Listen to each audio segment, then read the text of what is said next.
오늘 이야기는 상호진출공사가 생기면서 하도급 허용 기준이 어떻게 바뀌었는지 이야기를 해보도록 하겠습니다. 이전 영상에서 말씀드렸듯이 상호진출이 시행되고 하도급 제도가 많이 복잡해졌죠. 기존에 2개의 하도급 체계에서 8가지의 하도급 허용 기준이 만들어졌습니다. 이야기가 어렵고 복잡하니까 상호진출 이전부터 이야기해보도록 하죠. 크게 2가지 하도급 방식이 가능했습니다. 종합공사는 종합건설이 공사를 수주해서 일부를 전문건설에게 하도급을 주었고, 전문공사는 전문건설이 공사를 수주해서 직접 시공하는 방식이었죠. 여기서 조금 더 확장을 할 수 있었습니다. 바로 재하도급과 전문건설 간의 하도급이었는데요. 재하도급이 가능한 조건은 3가지가 필요했습니다. 첫 번째는 하도급 받은 공사의 20% 이내를 재하도를 줄 수 있고, 신기술이나 특허, 특별한 건설기계를 다루는 인력이 상시 근무하는 조건을 갖춰야만 재하도급을 줄 수가 있습니다. 두 번째 조건은 원도급 회사가 서면 승낙을 해줘야 가능했습니다. 다시 하도급하는 것을 승낙한 자, 여기서 잠깐 하도급 업체가 재하도급 업체에게 재하도급을 줄 때는 그 이전 회사 종합건설 수급인이 원도급이 서면 승낙을 한다는 얘기죠. 여기서 3번째 조건이 나오는데 사전 승인이 필요한 공사라는 거죠. 정리를 하자면 재하도급이 가능한 게 아니라 이 공사는 처음부터 재하도급을 줄 것을 예정하고 공사 발주를 했다고 보는 게 맞죠. 터널이나 혹은 교량처럼 특별한 시공 방식이 필요한 경우에 한정해서 재하도급이 가능하다고 보는 게 맞겠죠. 물론 발주자가 서면 승낙을 해주는 경우도 재하도급이 가능합니다. 그 이외에 다른 방식은 모두 불법이다. 전문공사의 경우에는 일반적으로 하도급이 불가능합니다. 직접 시공의 의미로 보면 되겠죠. 그러함에도 불구하고 전문건설과 전문건설이 하도급을 맺는 경우가 있는데, 발주자의 서면 승낙이 없으면 불법으로 간주되죠.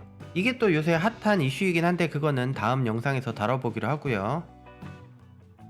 종합공사를 종합건설이 수주를 해서 전문건설에게 하도를 주고, 특별한 경우에는 전문건설이 재하도를 받는 형식이 가능했고, 전문공사 같은 경우는 전문건설이 발주를 받아서 특별한 경우에 한정해서 전문 간의 하도급이 가능했다는 얘기죠. 자, 그러면 상호진출 이후 이야기를 해봅시다. 종합공사의 하도급 방식은 총 4가지, 전문공사의 하도급 방식도 총 4가지, 총 8가지의 방법이 생겼습니다. 하나하나 설명하게 되면 복잡하고 이해가 안 될 수 있으니까 이 표를 어떤 규정을 가지고 제가 만들었는지 같이 만들면서 이해하는 게 좋을 것 같아요. 한번 같이 만들어 보도록 하죠.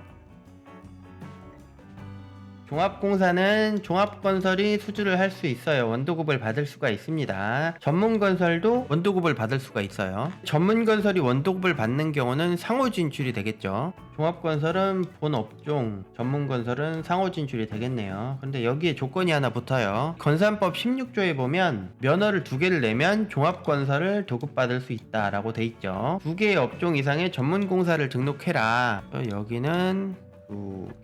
전문 2개 업종을 등록해야 된다라고 표현을 해야 되겠네요. 전문공사는 전문건설이 수주하는 건 당연한데, 종합건설이 전문공사를 수주할 때는 조건이 하나 붙죠. 여기도 전문은 본업종, 종합은 상호진출, 공사 예정 금액이 2억 원 미만인 전문공사를 원도급 받는 경우, 그러니까 영세 전문건설 업체들을 보호하기 위한 목적이었죠. 이전 영상 마지막에서 이야기했던 게 4억 3천 미만 전문공사는 종합건설 입찰 들어오지마, 2024년부터 이것을 4억 3천까지 늘린다고 개정 중이죠.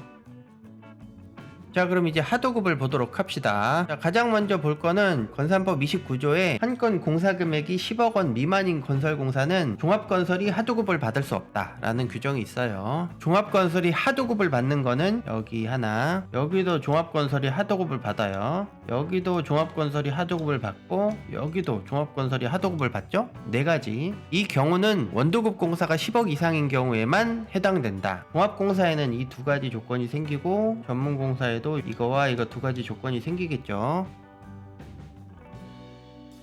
건산법 29조에 보면 전문공사를 하도급할 수 없다, 전문간에 하도급할 때 나왔던 규정이잖아요. 하나 항목이 더 있어요.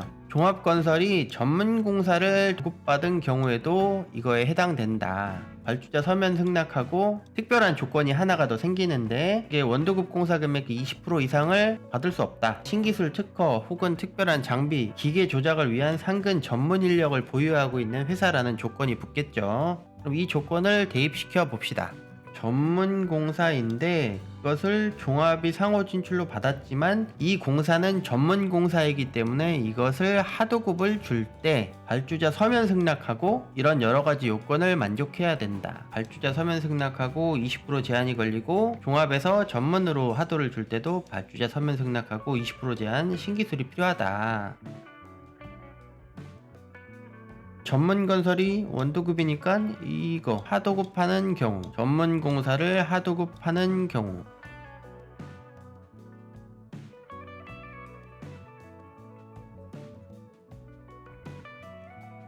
종합공사를 전문건설이 받아서 종합한테 하도급 줄 때는 발주자 서면 승낙, 공사금액 20%, 신기술이나 특허가 있어야 된다. 그 아래도 발주자 서면 승낙하고 20% 제한이 걸리고 신기술하고 특허가 필요하게 된다. 전문공사의 경우에도 마찬가지죠. 발주자 서면 승낙하고 20% 제한이 걸리고 종합에서 전문으로 하도를 줄 때도 발주자 서면 승낙하고 20% 제한, 신기술이 필요하다. 일반적으로 상호진출공사는 하도급을 줄 수가 없어요. 하지만 이런 조건이 있다면 하도급을 줄 수 있다. 또 다른 규정을 찾아보도록 합시다.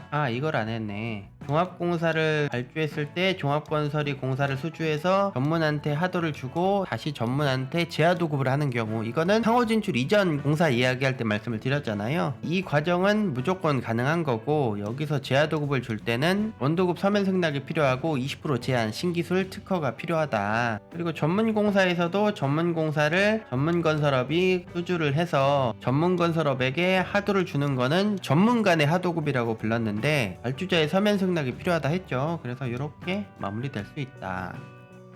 전문건설을 종합건설이 하도급을 받는 경우는 종합건설이 원도급이 아니기 때문에 이 경우에는 얘가 해당이 안 돼요. 이 2번 항목은 종합건설이 원도급인 경우에만 해당하는 거기 때문에 전문건설업에서 종합이 하도급을 받는 경우에는 1번 항목만 적용을 시키는 거예요. 2번은 해당이 없는 거죠. 종합건설에게 하도급을 주는 경우에는 발주자 서면 승낙만 있으면 된다. 그럼 마지막으로 요거 하나가 남았네요. 종합공사를 종합건설이 원도급을 받아서 종합건설한테 하도급을 준 다음에 전문건설이 재하도급을 받을 수 있는가? 하도급 업체는 재하도급을 할 수가 없다. 종합건설이 하도급을 받게 되면 그 하도급 받은 거는 전문한테 하도급을 할 수 있다. 단 서면 승낙한 경우, 발주자 서면 승낙 하나만 있으면 재하도급까지 큰 문제가 없는 거죠. 그래서 오늘은 상호진출과 관련한 하도급 허용 기준에 대해서 이야기해봤는데요. 종합공사는 이렇게, 전문공사는 이렇게 되어 있다. 조금은 복잡한 것 같지만 그렇게 어려운 난이도는 아니니까 이렇게 보시고 이해하시면 좋을 것 같아요. 앞으로 민간공사의 경우에는 이 부분 때문에 좀 뉴스에 좀 나오지 않을까 싶습니다. 종합건설끼리 공사를 나눠먹기 할 수 있는 상황이 되어버리니까. 자, 오늘 영상은 여기까지고요. 시청해주셔서 감사합니다. 끝!